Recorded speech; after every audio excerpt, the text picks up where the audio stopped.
যান্ত্রিক কোলাহলপূর্ণ শহরে মালতী আর পলাশের ভালোবাসার ছোট্ট এক টুকরো সংসার। 2 মাস পরেই সংসারের নতুন অতিথি আসার অপেক্ষায় রয়েছে সকলেই। মেয়েটার জীবনে যেন নেমে আসে ঘোর অন্ধকারাচ্ছন্ন বিপদ। এক বিধবার এই সমাজের নিষ্ঠুরতার বিরুদ্ধে বেঁচে থাকার লড়াই। এই কাহিনী মন ছুঁয়ে যাওয়ার মতো একটা কাহিনী। আর অসম্ভব সুন্দর প্রিয় মালতীর এই কাহিনীটি আজ আপনাদের সাথে শেয়ার করব। হ্যালো বন্ধুরা, জলদি জলদি সাবস্ক্রাইব করে নিন। তো বেশি কথা না বাড়িয়ে চলুন শুরু করা যাক আজকের মুভির এক্সপ্লেনেশন। নদীর মাঝে নৌকাতে একটা কেক সামনে রেখে হাতে রুমাল নিয়ে পলাশ তার স্ত্রী মালতীকে বলছে, পলাশের বি বড় হাতের আর মালতীর এম ছোট হাতের। ইচ্ছে করেই লিখেছো নাকি ভুল করে? বোঝাই যাচ্ছে ভুল করেছো। সমস্যা নেই, লাভ মার্কটা অনেক সুন্দর করেছো। স্বামীর মুখের প্রশংসা শুনে মালতী মুচকি একটা হাসি দিয়ে বলে, ঠিকই বুঝেছো, আসলে ভালোবাসাটাই সবকিছু। এরপর তারা দুজনে 3 বছর বিবাহ বার্ষিকীর জন্য একটা কেক কাটে। দুজন দুজনকে কেক খাইয়ে দেয়। এক সময় মালতীর পেটে কিছুটা ব্যথা অনুভব করে। মালতী বলে, এমন জোরে লাথি মারে? পলাশ বলে, কেক তো তোমার জন্য এনেছি, ছোট জনের যে পছন্দ হবে না তা কি করে বুঝবো? মালতী বলে, এখনই যেই রাগ, 2 মাস পর আসলে না জানি কি করবে। পলাশ বলে, রাগ তো তোমার মতো হয়েছে। এই নিয়ে তাদের দুজনের মধ্যে ভালোবাসার খুনসুটি চলতে থাকে। সারাদিন ঘুরে ফিরে মাগরিবের আজানের পর তারা রিকশায় করে পূজারীকে মণ্ডপে গিয়ে সেখানে ঠাকুরকে প্রণাম জানায়। এরপর তার বন্ধু রাজ্জাকের সাথে সাক্ষাৎকার করে। তারা সকলে মিলে রাজ্জাকের দোকানে এসে বসে। রাজ্জাকের বাবা আসলে মালতী তার সাথে কুশল বিনিময় করে। রাজ্জাকের বাবা বলে, তা মা, দাদা হব কবে? আশা করি নাতি হলেই পলাশের বাবা মা মেনে নেবে। মালতী বলে, কেন চাচা, মেয়ে হলে তো ঘরের লক্ষ্মী আসবে। পলাশ এই বিষয়টা সামাল দিয়ে মালতীকে নিয়ে বাড়ি দিকে রওনা করে। মালতী বলে, কি বললো তোমার বাবা ফোন করে? পলাশ চুপ করে থাকে। মালতী বলে, আমাদের নিচু জাত, ঢাকায় বড় হয়েছি বলে আমি উড়াল চণ্ডী, তুমি মেট্রিক ফেল আর আমি মেট্রিক পাস, আমাদের বয়স এক, তোমাকে সহজ সরল পেয়ে আমার মামা এই এতিম মেয়েকে তোমার হাতে তুলে দিয়েছে। গত 3 বছর ধরে তো এসব কথাই শুনে যাচ্ছি। পলাশ বলে, বাদ দাও তো। আচ্ছা, আজকে কত সুন্দর একটা দিন পার করেছি, তাই না? এই দিনটা নষ্ট না করি প্লিজ। এই কথা শুনে মালতী সিঁড়ি বেয়ে বেয়ে উঠতে থাকে। পলাশ বলে, বাবা ফোন করে জরুরি কিছু টাকা চেয়েছে। মালতী বলে, এখন আবার কিসের টাকা লাগবে আর কত টাকা চেয়েছে? এসব কথা বলতে বলতে তারা রুমের মধ্যে চলে আসে। এরপর মালতী ওয়াশরুমে যায়, তবে ওয়াশরুমের সিটকানিটা নষ্ট। বাড়িওয়ালাকে কয়েকবার বলা হয়েছে এই বিষয়টা ঠিক করে দিতে। তাই তো আবারও মালতীর রিকোয়েস্টে পলাশ সাহেব বাড়িওয়ালার সাথে কথা বলতে ছাদে চলে যায়। এ ব্যাপারে বাড়িওয়ালাকে জিজ্ঞেস করলে বাড়িওয়ালা জানান, ফোন তো দিয়েছিলাম, আসি আসি বলে তো আর আসলো না। আচ্ছা, এই বিষয়টা আমি মাথায় রাখবো। এই কথা শুনে পলাশ সেখান থেকে চলে যায়। পলাশ টিভি দেখছে। মালতী আলতো ঘুমে তার স্বামীর কাঁধে মাথা রেখে রয়েছে। ঘড়িতে 12টা বাজতেই পলাশ অ্যানিভার্সারির জন্য উইশ করে। এরপর তার স্ত্রীকে একটা শাড়ি, ছোট্ট বাচ্চা মেয়ের জন্য দুটো চুড়ি আর একটা বার্মিস আচার উপহার দেয়। একাধারে গিফট পেয়ে মালতী তো খুব খুশি। বিশেষ করে ছোট ছোট চুড়ি দেখে মালতী খুশিতে আত্মহারা। পরদিন সকালে মালতী বারান্দা থেকে ফুল তুলে নিয়ে এসে পলাশকে বলে, আমার নতুন নোট লাগবে, পাঁচালি পরবো। মানিব্যাগ থেকে পলাশ নোট দিতে গেলে মালতী বলে, কতবার বলেছি ভোটার আইডি কার্ড ফটোকপি করে মানিব্যাগে রাখতে, আসল কার্ড মানিব্যাগে রাখলে হারিয়ে গেলে তখন বুঝবে ঠেলা। পলাশ মালতীর দেয়া রুমালটা ভাঁজ করতে করতে বলে, টেইলার হয়ে যাবেন নাকি? শুধু অক্ষর ছোট বড় হাতের মিলিয়ে ফেলেন। মালতী বলে, একটা সেলাই মেশিন কিনে দাও, নায়িকা সাবানোর মতো সেলাই করতে করতে একটা ফ্যাক্টরি দিয়ে দিব। পলাশ বলে, তাহলে আমি জসিমের মতো একটা ঠেলা গাড়ি কিনি, লেস ফিতা বেচে আমরা দুজনে বড়লোক হয়ে যাবো। পলাশ তার অনাগত সন্তানের কাছে গিয়ে বলে, বাবু, তুমি কিন্তু তোমার মাকে জ্বালিও না। এই বলেই টিফিন বক্স নিয়ে কাজের উদ্দেশ্যে বেরিয়ে পড়ে। পলাশ তার দোকানের মালিক জয়নাল চাচাকে মিষ্টি খাওয়ায়, তার মামাকেও মিষ্টি খাওয়ায়। মিষ্টি খাওয়ানোর কারণ জিজ্ঞেস করলে পলাশ বলে, আজ তাদের অ্যানিভার্সারি। মালতী ধর্মীয় কাজ শেষে আয়নার সামনে এসে নিজেকে ঠিকঠাক করে পাশের রুমে চলে যায়। চার্জ থেকে ফোনটা ছুটিয়ে পলাশকে কল করে, তবে পলাশের ফোনে সংযোগ প্রদান করা সম্ভব হয় না। এই সময় মালতীর চোখ আটকে যায় টিভির ব্রেকিং নিউজে। মালতী একটু খেয়াল করলেই বুঝতে পারে পলাশ যে মার্কেটে কাজ করে সেই মার্কেটে আগুন লেগে গিয়েছে। নিমেষের মধ্যে মালতীর হার্টবিট বেড়ে যায়। সে একাধারে পলাশকে ফোন দিতে থাকে, তবে ওপার থেকে কোনো সাড়া শব্দ পাওয়া যায় না। পলাশের বন্ধু রাজ্জাকের কাছেও এই খবর পৌঁছে যায়। রাজ্জাক বারবার মালতীকে ফোন দিতে শুরু করে। মালতী ফোন রিসিভ না করায় রাজ্জাক বেরিয়ে বন্ধু সুধীরকে নিয়ে মালতীর বাসার উদ্দেশ্যে রওনা করে। মালতী বাসা থেকে নিচে নামতেই রাজ্জাক এসে বলে, এই মালতী, কম করে হলেও 10 বার তোমাকে ফোন দিয়েছি, তুমি ফোনটা ধরছো না কেন? আর পলাশই বা ফোন ধরছে না কেন? মালতী কান্নাজড়িত কণ্ঠে বলে, আমিও তো সকাল থেকে এক নাগাড়ে ফোন দিয়েই যাচ্ছি, কিন্তু ওকে ফোনে পাচ্ছি না। রাজ্জাক বলে, আচ্ছা বিষয়টা আমি দেখছি। এই অবস্থায় তোমার কোথাও যাওয়া লাগবে না, তুমি বাসায় চলে যাও। মালতী বলে, আমার কিচ্ছু হবে না, আমি মার্কেটে যাব। মালতীর জেদ করা দেখে রাজ্জাক বলে, সুধীর তুই খুব সাবধানে মালতীকে নিয়ে রিকশায় করে মার্কেটে চলে যা, আমিও আসছি। এই খবর দেখে পলাশের বাবা খুবই চিন্তিত। তার স্ত্রীকে এ ব্যাপারে সে কিছুই জানায়নি। অন্যদিকে মালতী যার পথে বারবার রাজ্জাকে ফোন করে খোঁজ নিচ্ছে পলাশকে পাওয়া গিয়েছে কিনা। আগুন লাগার ফলে কয়েকটি রাস্তা ব্লক করে দেওয়ার জন্য চারিদিকে প্রচুর জ্যাম বেঁধে গিয়েছে।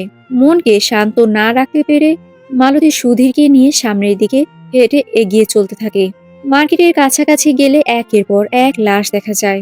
মালতীকে এক সাইডে দাঁড়িয়ে থাকতে বলে রাজাক আর সুধীর পুলিশকে সরিয়ে দুজনেই দৌড়ে ভিতরে চলে যায় পলাশকে খুঁজতে। আর মালতী বাইরে দাঁড়িয়ে সৃষ্টিকর্তার কাছে প্রার্থনা করতে থাকে। রাজাক আর সুধীর ভিতরে গিয়ে পলাশকে চারিদিকে খুঁজতে শুরু করে। মানুষের এত করুণ দৃশ্য দেখে দুজনেই মনে মনে খুব আতঙ্কে ছিল। এরপরেও দুজনে পলাশকে খুঁজতেই থাকে। এক সময় রাজাক পলাশকে বিধ্বস্ত অবস্থায় পেয়ে যায়। রাজাক চিৎকার করে বলে ওঠে, সুধীর, পলাশকে পেয়ে গিয়েছি, তাড়াতাড়ি অ্যাম্বুলেন্সের ব্যবস্থা কর, ওকে বার্ন ইউনিটে দ্রুত নিতে হবে। বাইরে মালতী চিৎকার করে বলে যাচ্ছে, ভাই আমার স্বামী ভেতরে আছে, আমাকে একটু ভিতরে যেতে দিন। ভেতরে সুধীর স্ট্রেচার নিয়ে রাজাকে বলে, অ্যাম্বুলেন্স পেলাম না, একটা লেগুনা পেয়েছি, ওতে করেই দ্রুত পলাশকে নিয়ে যেতে হবে। বাইরে এমন অস্বাভাবিক দৃশ্য দেখে টেনশনের ফলে মালতী বমি করে দেয়। এ সময় সুধীর এসে বলে, পলাশকে পাওয়া গিয়েছে, ওকে লেগুনায় রেখে এসেছি, আর মামাকে পাইনি, আগে চলো পলাশের একটা ব্যবস্থা করে আসি। মালতী লেগুনার কাছে গেলে পলাশের অবস্থা দেখে চিৎকার করে ওঠে। দৌড়ে গিয়ে পলাশের বুকে হাত দিতেই শরীরের ঝলসানো চামড়া মালতীর হাতে লেগে যায়। এ সময় পলাশের পকেট থেকে মালতী তার রুমালটা পেয়ে জড়িয়ে ধরে কান্না করে ফেলে। রাজ্জাক সুধীর একাধারে পলাশকে বাতাস দিয়ে যাচ্ছে। রাস্তা এত জ্যামের কারণে গাড়ি ঠিকঠাক করে এগিয়ে যেতে পারছিল না। রাজ্জাক সুধীর গাড়ি থেকে নেমে সামনের রাস্তা কিছুটা ক্লিয়ার করার চেষ্টা করতে থাকে। কিছুক্ষণ পরে মালতীও আশেপাশের গাড়িওয়ালাকে রিকোয়েস্ট করতে থাকে যেন একটু সাইড দেয়া হয় তাদের গাড়িটা যাওয়ার জন্য। ৭ মাসের অন্তঃসত্ত্বা, একে তো টেনশন, অন্যদিকে শরীরের উপর প্রচুর প্রেশার যাচ্ছে, যার ফলে মেয়েটা আবারও রাস্তার মধ্যে বমি করতে শুরু করে। নিজেকে কোনোভাবে সামলিয়ে পলাশের কাছে এসে বাতাস দিতে শুরু করে। এক সময় খেয়াল করে পলাশ যেন নিস্তেজ হয়ে গিয়েছে। পলাশের কোনো সাড়া শব্দ পাওয়া যাচ্ছে না। মালতী আরো চিন্তিত হয়ে পলাশকে বারবার ডাকতে থাকে। কোনো কিছু বুঝে না উঠতে পেরে মালতী পলাশের বুকে মাথা রেখে হৃদস্পন্দন বোঝার চেষ্টা করে। এ সময় সুধীর রাজ্জাক চলে আসে। তারা বুঝতে পারে পলাশ আর বেঁচে নেই। মালতী চিৎকার করে বলে ওঠে, ও পলাশ, আমি পারলাম না তোমারে বাঁচাইতে, আমি পারলাম না তোমারে ধরে রাখতে। প্রায় ২ ঘন্টা তারা একই স্থানে জ্যামের জন্য আটকা রয়েছে। সুধীর বলে, রাজ্জাক, গাড়িওয়ালা বলে ২ ঘন্টা ধরে তো একই স্থানে রয়েছি, আর লাশ থেকে পচা দুর্গন্ধ বের হচ্ছে, যাওয়ার তো জায়গা নেই, কি করব বলতো? কি অদ্ভুত দুনিয়া। মরার কিছুক্ষণ পরেই আমাদের সবার একটা নতুন পরিচয় হয়। কেউ তখন নাম ধরে ডাকে না, সবাই লাশ বলে সমর্থন করে। পরবর্তীতে দেখা যায় পলাশের অন্তিম সংস্কারের কাজ শুরু হয়েছে। মালতী তার ভালোবাসার মুহূর্তগুলো মনে করে কান্নায় ভেঙে পড়ে। বিকেল গড়িয়ে রাত হয়। মালতী পলাশকে দেওয়া রুমালটা হাতে নিয়ে সারাটা রাত পার করে দেয়। সকালবেলা রান্না করে ধর্মীয় নিয়ম পালন করে মালতী সকালের খাবার গ্রহণ করে। এরপর ঠাকুর ঘরের সামনে দেবতাকে প্রণাম করে ঘরের মধ্যে যাওয়ার সময় মালতীর শাশুড়ি বলে ওঠে, নিয়ে গেল জলজান্ত ছেলে আর ফিরল লাশ নিয়ে, কি একটা অলক্ষণে নিয়ে আনলো, শেষে আগুনে পুড়ে মারলো। ভেতর থেকে শ্বশুরমশাই বলে, এসব কথা এখন বাতাও তো। পলাশের বাবা মালতীকে জিজ্ঞেস করে, তোমার মামার কোনো খোঁজ পেয়েছো? মালতী মালতী বলে, না বাবা। বাবা বলে, সামনে তো অনেক খরচ, পলাশ টাকা পয়সা কিছু জমিয়েছে? মালতী বলে, যে বেতন পেত তাতে আমাদের নিজেদেরই সংসার ভালো মতো চলতো না, তাও অনেক কষ্টে কিছু টাকা বাঁচার জন্য জমিয়েছে, এটা খুব নামমাত্র টাকা। বাবা বলেন, তোমার আর তোমার সন্তানের দায়িত্ব কিন্তু তোমার ওপর, দ্রুত তোমার মামার খোঁজ খবর নাও, আর ওই জমানো টাকা থেকে আমাকে ৩০,০০০ টাকা দাও, আমার এখানে অনেক খরচের ব্যাপার আছে, তোমার ডেলিভারির সময়ের বিষয়টাও তো চিন্তা করা লাগবে। মালতী বলে, অল্প কয়টা টাকা বিকাশে জমা রয়েছে, এই টাকাটা না নিলে হয় না বাবা। বাবা বলে, তুমি কি চাও না পলাশের শ্রাদ্ধ ভালোভাবে সম্পূর্ণ হোক? নানা ধর্মীয় অনুষ্ঠান পালনের মাধ্যমে মালতীর দিনগুলো চলতে থাকে। এরপর একদিন লঞ্চে করে মালতী ঢাকা যাওয়ার উদ্দেশ্যে বেরিয়ে পড়ে।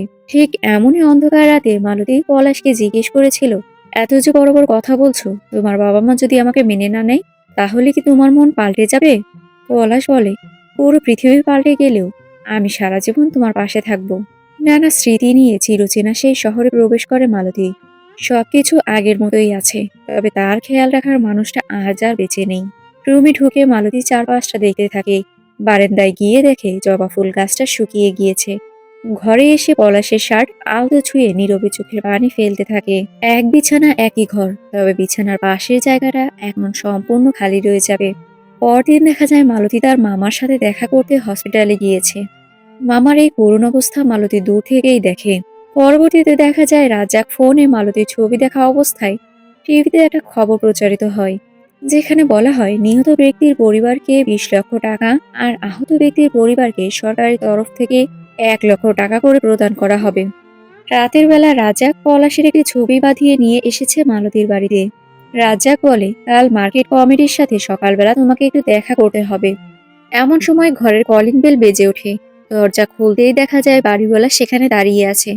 বাড়িওয়ালা বলে, ভাড়ার রসিদটা দিতে আসলাম, গত মাসের ভাড়া দেওনি, আর এই মাস থেকে 2000 টাকা করে বাড়ি ভাড়া বাড়িয়ে দেবে।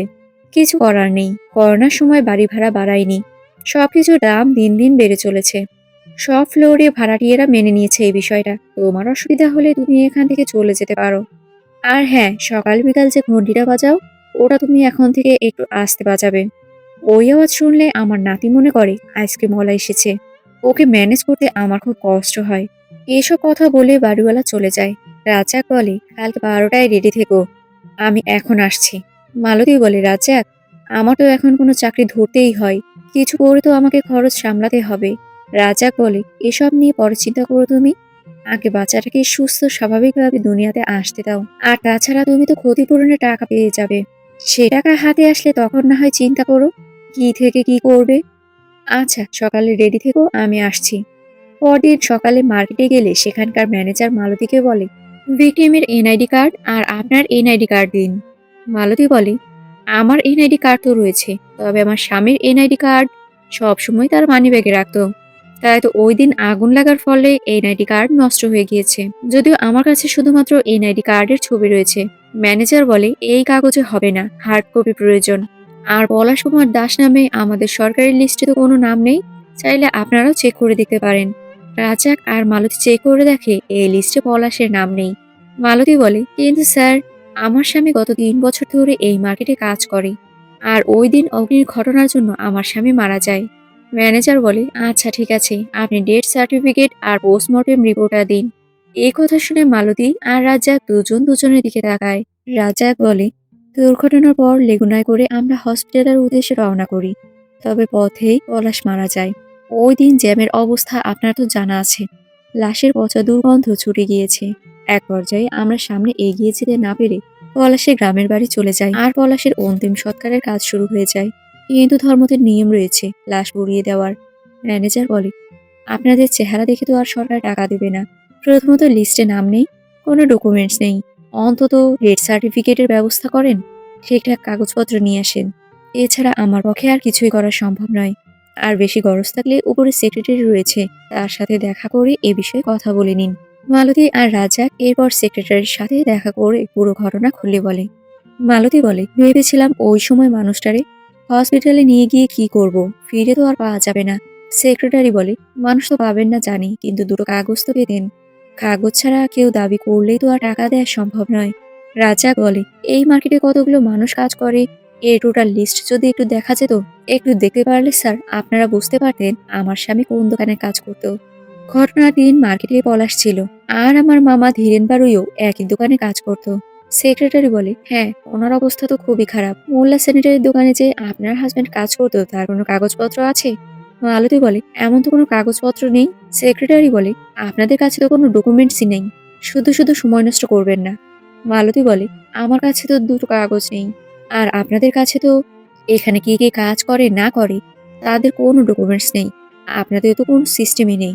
একটা মানুষ চাকরি করবে বছর পর বছর, কিন্তু আপনারা তার কোনো কাগজপত্র দিবেন না।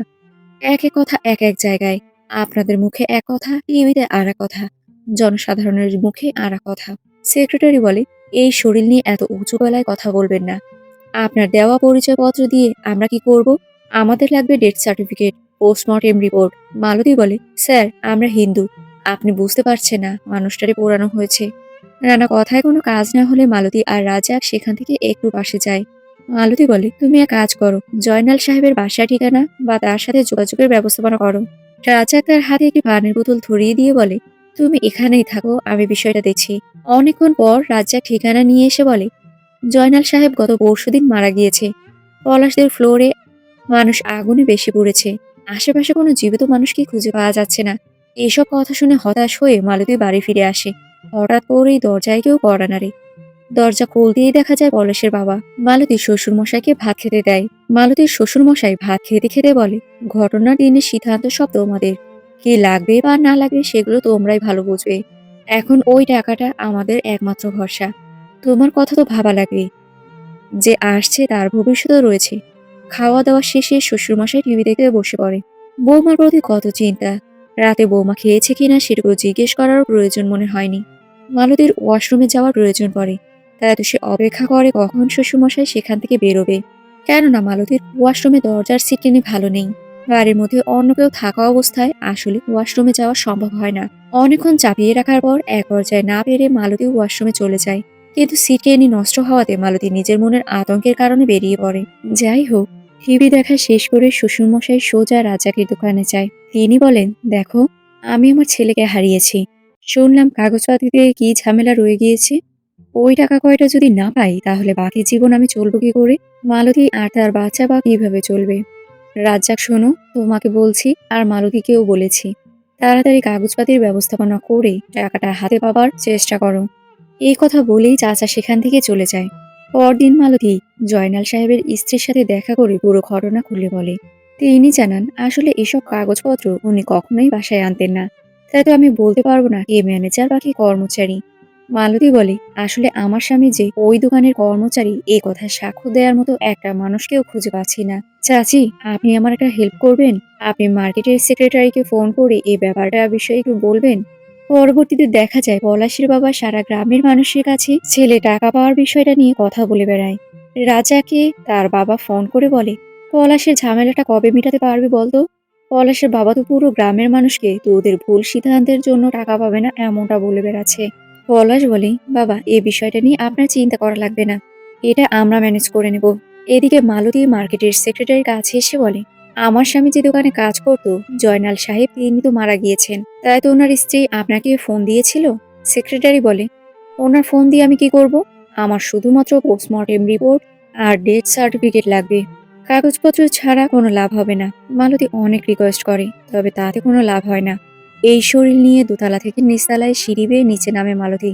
এই সময় পিছন থেকে কিতাব নামের এক ব্যক্তি মালতীকে ডাক দেয়। কিতাব মালতীর হাতে একটা খাম ধরিয়ে দিয়ে বলে, পলাশ আমার কাছ থেকে 5 লাখ টাকা সুদে নিয়েছিল। 2 লাখ টাকা ফেরত দিয়েছে, কিন্তু বাকি 3 লাখ টাকা আপনাকে দিতে হবে। মালতী কাগজগুলো দেখে বলে, এসব বিষয়ে আমি কিছুই জানি না, কোর্ট করে এসে বললেই তো আর হবে না, আমি এসব মানি না। কিতাব বলে, আমার কথা মানা লাগবে না, আপনি শুধু কাগজপত্রগুলোই মানলে চলবে। খামের মধ্যে আমার নাম ঠিকানা দেয়া আছে, আশা করি দ্রুত আমার সাথে যোগাযোগ করবেন। মালতী বাসার উদ্দেশ্যে রওনা করে। দেখা যায় কিতাব তাকে ফলো করছে। বাসার সামনেই মালতী আসলে কিতাব বলে, আপনার ঠিকানা জানা ছিল, শুধুমাত্র ফলো করে দেখলাম ঠিকানাটা ঠিক আছে কিনা। মালতী দ্রুত রাজাকের দোকানে গিয়ে তাকে কাগজপত্রগুলো দেখায় আর জিজ্ঞেস করে, এই ব্যাপারে তুমি কিছু জানো রাজাক? কিতাবের কত বড় সাহস, বাসায় এসে আমাকে হুমকি দিয়ে গেল। এতগুলো টাকা আমি কি করে দেব? আর পলাশ যে সুদে টাকা নেয় এ কথা তো আমি কখনো জানতাম না। এই টাকা নিয়ে পলাশ তার বাবাকে দিয়েছে। এ কথা বলতে বলতেই মালতী তার শ্বশুরমশাইকে ফোন করে এ ব্যাপারে জিজ্ঞেস করে, তবে তিনি এই বিষয়টা সম্পূর্ণভাবে অস্বীকার করেন। মালতী বলে, দেখুন বাবা, পলাশ মারা গিয়েছে, কিন্তু আমি অনেক বড় বিপদে পড়ে গিয়েছি। ঠাকুরের দোহাই লাগে, আপনি আর আমাকে বিপদের মধ্যে ফেলাবেন না।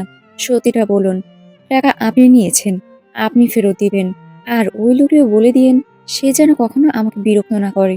অতিরিক্ত টেনশন আর চিৎকারের জন্য মালতীর শরীর সেখানেই খারাপ হতে শুরু করে। রাজা দ্রুত মালতীকে হসপিটালে নিয়ে যায়।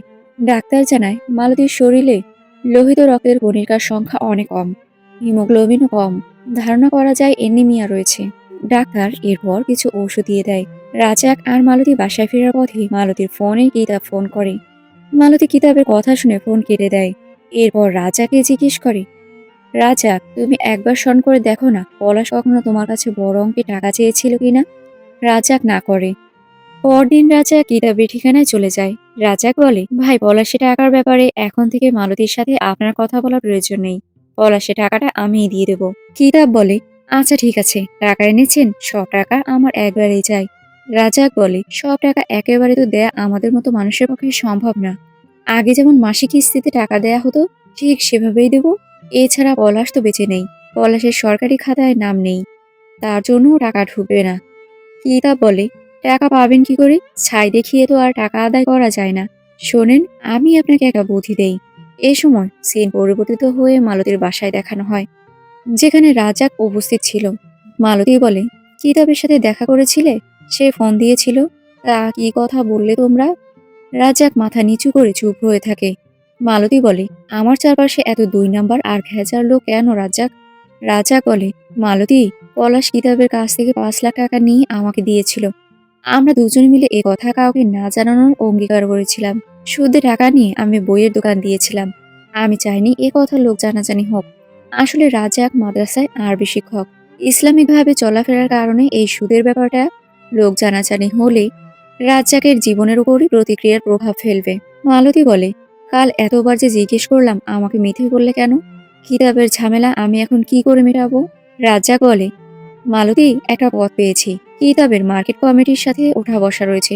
পলাশের ডেথ সার্টিফিকেট আর অন্যান্য কাগজপত্র সবকিছুই কিতাব ম্যানেজ করে দিবে। শুধুমাত্র এই কাজের জন্য ২ লাখ টাকা দিতে হবে।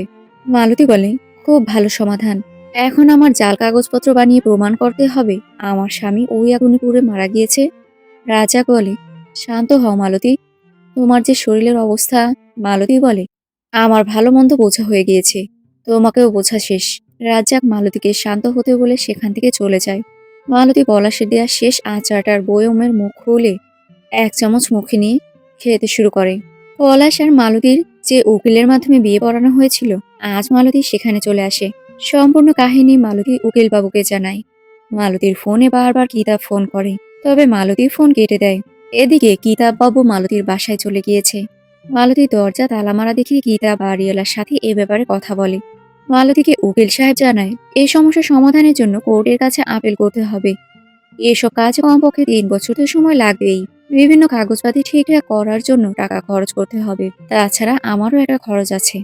নিন, আপনি রাজি থাকলে সই করুন, আমরা কাজ শুরু করে দেব।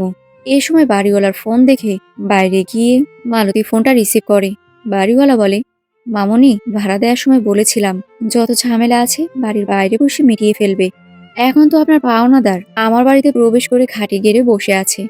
এত ঝামেলা কিন্তু আমি সহ্য করতে পারবো না। মালতী বলে, আঙ্কেল, মাথা ঠান্ডা রেখে কাজ করেন। আমি কথা দিচ্ছি এই ঝামেলা আর কখনো বাসায় পর্যন্ত আসবে না। আমি দেখেছি বিষয়টা। বাড়িওয়ালা বলে, আপনার দেখাতেও আমার বোঝা হয়ে গিয়েছে। এই বলেই তিনি ফোন কেটে দেন। পরক্ষণেই মালতী কিতাবের সাথে দেখা করতে যায়। কিতাব বলে, আপনি আসলেই একটা সলিড ড্রামা কুইন। অনেক ড্রামা আপনার লাইফে। আপনি না বুঝেছেন আপনার সমস্যা, না বুঝেছেন আমার সমস্যা। অনেক হালকা করে নিয়েছেন আমাকে, তাই না? আপনার উপকারের জন্য আমি একটা বুদ্ধি শিখিয়ে দিয়েছিলাম। আপনি আমার কথা না শুনে নৈতিকতা দেখাতে গিয়েছেন। আপনার কি মনে হয় আপনার এই নৈতিকতা শোনার জন্য পাবলিক দাঁড়িয়ে রয়েছে? ২ পয়সার দাম আছে আপনার পাবলিকের কাছে? মালতী নীরবে সব কথা শুনতে শুনতে চোখের পানি ফেলছিল।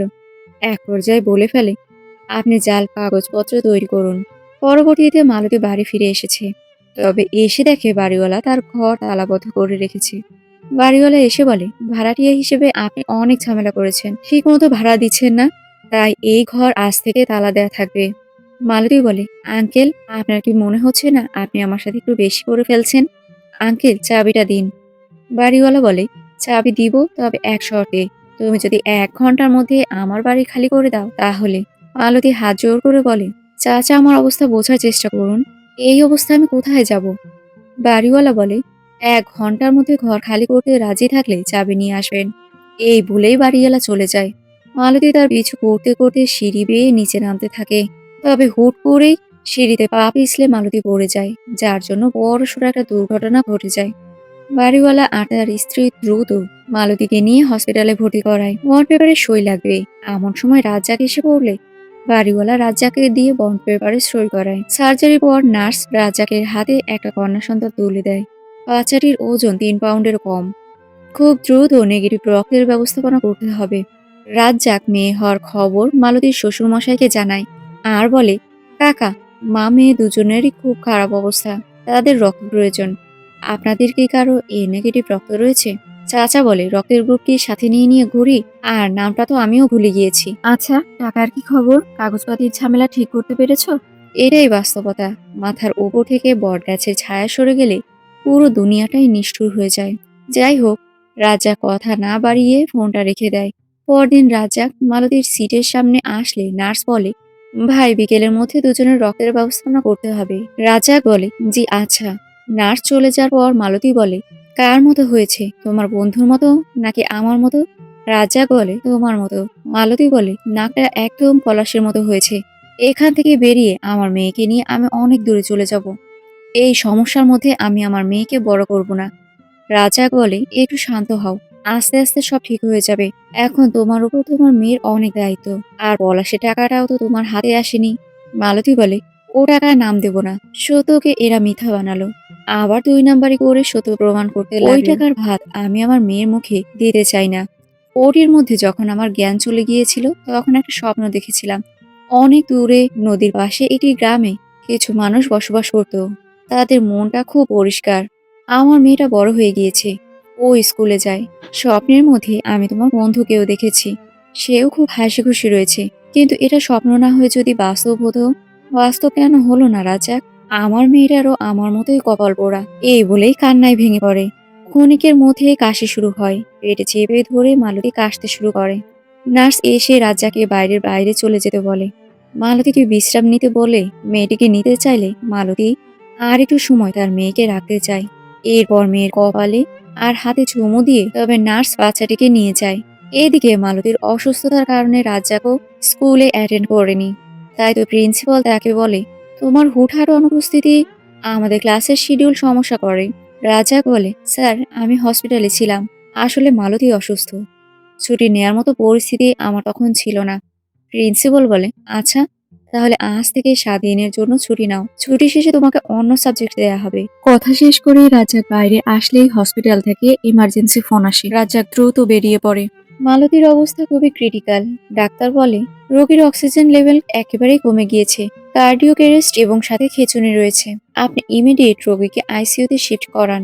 আমাদের এখানে কোনো সিট নেই, অন্য কোনো হসপিটালে চেষ্টা করুন। রাজ্জাক এই খবর সুধীরকে জানায়। পরক্ষণেই সুধীর রাজ্জাককে ফোন দিয়ে বলে, এখনই মালতীকে হসপিটাল থেকে ডিসচার্জ করিয়ে সরোয়ার্দী হসপিটালে নিয়ে আয়। আমি অনেক কষ্টে দালালরে টাকা দিয়ে একটা আইসিইউর বেড নিতে পেরেছি। রাজ্জাক মালতীকে নিয়ে রওনা করে। তবে এবারও রাস্তায় জ্যামের কারণে তার দীর্ঘক্ষণ অপেক্ষা করতে হয়। রাস্তায় এত সময় ধরে জ্যাম ধরার কারণে রাজ্জাক আর ড্রাইভার সামনের অংশটা দেখতে যায়। এরপর তারা দুজনে মিলে রাস্তা ক্লিয়ার করার চেষ্টা করে। আর অন্যদিকে মালতীর অক্সিজেন লেভেল আস্তে আস্তে কমতে থাকে। অনেক কষ্ট নিয়ে সর্বশেষ মালতী তার জীবন যুদ্ধে হেরে গিয়ে পরকালে চলে যায়। রাস্তা মোটামুটি ক্লিয়ার হলে রাজ্জাক গাড়িতে উঠে ড্রাইভারকে গাড়ি চালাতে বলে। হঠাৎ করেই খেয়াল করে মালতী আর বেঁচে নেই। পলাশ নেই, মালতীও নেই। দুনিয়াতে রয়েছে তাদের একমাত্র কন্যা সন্তান। রাজ্জাক মালতীর শেষকৃত্যের কাজ শুরু করে দেয়। এমন সময় ফোন আসে, পলাশের সমস্ত কাগজপত্র তৈরি হয়ে গিয়েছে। সিন পরিবর্তিত হয়। ছোট বাচ্চা একটি মেয়ে সবুজে ঘেরা একটি গ্রামের চারিদিকে ঘুরে বেড়াচ্ছে। রাজ্জাক বলে, প্রিয় মালতী, যান্ত্রিক কোলাহল কিংবা শহরের জটিলতা কোনো কিছুই আমাদের স্পর্শ করতে পারবে না। আমাদের সকাল হয় পাখি ডাকে। এখানে বাতাস শুদ্ধ আর মানুষগুলো সহজ সরল। রাজ্জাক আর ছোট মালতীর বাবা মেয়ের ভালোবাসার সম্পর্ক তৈরি হয়েছে। হয়তো এই কাজের মাধ্যমে রাজ্জাক তার ভুলের মাসুল দিতে চেষ্টা করবে। কাহিনী এখানেই শেষ। সো ভিউয়ার্স, ভিডিওটি কেমন লাগলো? ভালো লাগলে লাইক, কমেন্ট, শেয়ার এবং সাবস্ক্রাইব করবেন। ধন্যবাদ সবাইকে।